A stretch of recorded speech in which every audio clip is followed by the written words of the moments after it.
আমি আবারও বলছি, আমি কোনো পার্টির এখন নেতা নয়। যতক্ষণ না পর্যন্ত আমার হাতে সার্টিফিকেট ছিল তখন আমি আইএসএফ এর নেতা, বামেদের সমর্থনে দাঁড়িয়েছিলাম। এখন আমি বাম, আইএসএফ, কংগ্রেস, বিজেপি যেই আছে আমাদের ভোটারের আমি জনপ্রতিনিধি। নির্দ্বিধায় এসে আপনারা আপনাদের কথা বলতে পারেন। আপনি দেখছেন ভাঙড়ের সহ রাজ্যের পরাজয়ের পরে তৃণমূলের লোকেরা নওশাদ ভাইজান সব ছেড়ে দিচ্ছে, ঘরে চলে আসছে।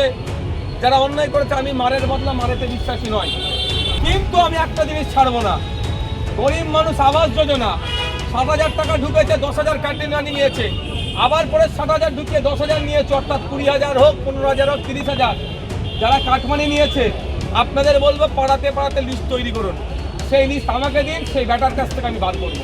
গরিবেরা আপনারা ভোট দিয়ে তোলাবাজ খতম করেছে, গুন্ডা খতম করেছে। আমি আপনাদের কথা দিচ্ছি, আপনারা আমার পাশে থাকলে নতুন করে ভাঙড়ে আর তোলাবাজ গুন্ডাকে জন্ম হতে দেবো না। একজন বিধায়কের কাছে আপনারা আপনাদের কোনো অভাব অভিযোগ থাকলে করতে পারেন। আমার যতটা ক্ষমতা আছে সেই ক্ষমতার মাধ্যমে সেই অভাব অভিযোগগুলো আমি সমাধান করার চেষ্টা করব। তাছাড়াও কোনো যদি সাজেশন থাকে সেই সাজেশনটা আপনারা আমাকে দিতে পারেন, যে হাত 6 লেনেও বলুন, ব্যবতা 2 নম্বর অঞ্চলের ক্ষেত্রে বলুন, সুতরাং ব্যবতা 2 নম্বর অঞ্চলে আপনারা সেই প্রস্তাবও রাখতে পারেন। যেমন আমি একটু আগে গিয়েছিলাম ব্যবতা 1 নম্বর অঞ্চলের ব্যবতা পুরাতন পাড়াতে, ওখানে গিয়ে অনেক ধরনের সমস্যা এসেছে। একটা সমস্যা এসেছে যেটাই খাল আছে, কিন্তু খাল সংস্কারের অভাবে ওখানকার জমিগুলো ঠিকমতো চাষ করতে পারেনি। সেটা আমি নোট করেছি।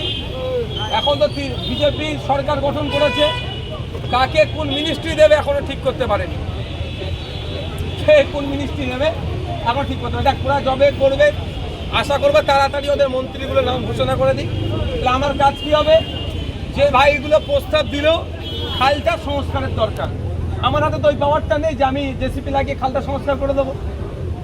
প্রথম কাজ কী হবে, তাহলে আমার ওই ডিপার্টমেন্টাল মিনিস্টারকে বলা, বিধানসভা চললে বিধানসভার মাধ্যমে বলা, আর না চললে তার দপ্তরে গিয়ে বলা বা চিঠি করা বা আমার লোককে পাঠানো। এই ধরনের কোনো যদি প্রস্তাবও থাকে আপনাদের, নির্দ্বিধায় আমাকে করতে পারেন। আমি আবারও বলছি, আমি কোনো পার্টির এখন নেতা নয়। যতক্ষণ না পর্যন্ত আমার হাতে সার্টিফিকেট ছিল তখন আমি আইএসএফ এর নেতা, বামেদের সমর্থনে দাঁড়িয়েছিলাম। এখন আমি বাম, আইএসএফ, কংগ্রেস, বিজেপি যেই আছে আমাদের ভোটারের আমি জনপ্রতিনিধি। নির্দ্বিধায় এসে আপনারা আপনাদের কথা বলতে পারেন। এখন আজান হচ্ছে, মনে হয় হবে 2-5 মিনিট আমি টাইম নেবো, তারপরে আমি এখানে 10-15 মিনিট থাকবো, থাকার পর আমার দ্বিতীয় প্রোগ্রামে আমি যাব। তার মধ্যে কেউ যদি কারো কোনো সমস্যা থাকে এসে জানাতে পারেন। আর একটা কথা, আপনি দেখছেন ভাঙড়ের সহ রাজ্যের পরাজয়ের পরে তৃণমূলের লোকেরা নওশাদ ভাইজান সব ছেড়ে দিচ্ছে, ঘরে চলে আসছে। যারা অন্যায় করেছে আমি মারের বদলা মারেতে বিশ্বাসী নয়। এই 6 লেনে যারা বংচুর ছিল তাদেরকে আমাদের ছেলেরা ধরে ফেলেছিল, আমি তাদেরকে আগলে বার করে দিয়েছিলাম এই জায়গাটি, তাই তো নাকি আপনারা থাকতে? আমি মারের বদলা মারেতে বিশ্বাসী নয়। কিন্তু আমি একটা জিনিস ছাড়বো না, গরিব মানুষ আবাস যোজনা 7,000 টাকা ঢুকেছে, 10,000 কাটিয়ে নিয়েছে, আবার পরে 7,000 ঢুকিয়ে 10,000 নিয়েছে, অর্থাৎ 20,000 হোক, 15,000 হোক, 30,000 যারা কাটমানি নিয়েছে আপনাদের বলবো পাড়াতে পাড়াতে লিস্ট তৈরি করুন। সেই লিস্ট আমাকে দিন, সেই ব্যাটার কাছ থেকে আমি বার করবো। গরিবের হাতে এটা আমি ছাড়বো না। শুধু তাই নয়, আপনার ক্ষমতা কম, এইসব জায়গায় প্রমোটিং হয়, আপনাকে জোর জবরদস্তি করে আপনার জমি দখল করে রেখেছে, উপযুক্ত কাগজ দেবেন, আমাকে একটা দরখাস্ত এক্ষেত্রে লিখে দিতে হবে। সেই ক্ষেত্রে আমি কাউকে ছেড়ে কথা বলবো না।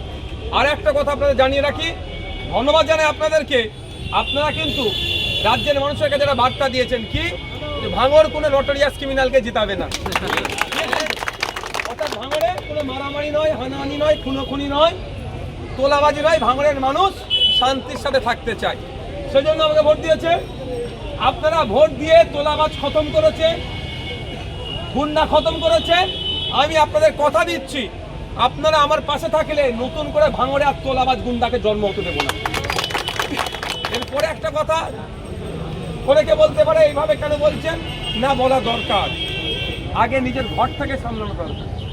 তারপরেও বলছি, যদি মনে করেন আমার পার্টির ছেলে, আমার তো একটা পার্টি আছে, আমি তার পার্টি থেকে বিলং করি, আইএসএফ, যদি আইএসএফ এর কোনো ছেলে করবে না আশা করছি, তারপরেও বলে যাচ্ছে এই খোলা বাজারে যদি আইএসএফ এর কোনো ছেলেরা কাউকে ডিস্টার্ব করে এই ধরনের কিছু ডিমান্ড করে, মানে পলক গজিয়ে গেছে, তাহলে তাদের আমাদেরকে জানাবেন, তার পলকটা আমরা কেটে দেবো।